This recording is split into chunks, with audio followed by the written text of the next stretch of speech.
Itũũra-inĩ rĩa Makĩ gĩcigo-inĩ gĩa Gatanga kaunti-inĩ ya Murang'a nĩkuo maabitha rũhonge rwa kũngania magoti rwa Kĩrathondeka marokete makĩgucĩrĩrio nĩ kĩganda gĩkĩ gĩa gũthondeka njohi. Makorete nĩ hĩndĩ mĩhang'o ya gũthondeka njohi ĩno ĩnyitĩte thing'a ona gũtuĩka athondeki nĩ mahotete gwĩthara. The total value of the illicit products that we have recovered here is worth about 40 million. And this operation is ongoing. Of course, we want to establish the owners of this factory.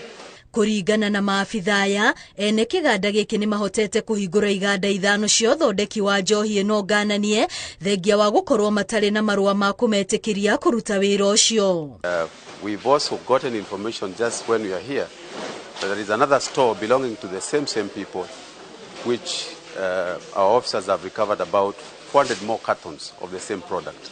So we'll be around here for quite a bit today to ensure that around Theka we recover all the illicit alcoholic products that may be being manufactured around this area. Gũkinyĩria rĩu gũtirĩ mũndũ wũikĩtio ngono, maabitha borithi rĩu makĩambĩka mĩhang'o ya gwethana nene kĩganda gĩkĩ. Ngĩribotera Inooro TV, rĩtwa rĩakwa nĩ Wambui wa Macharia.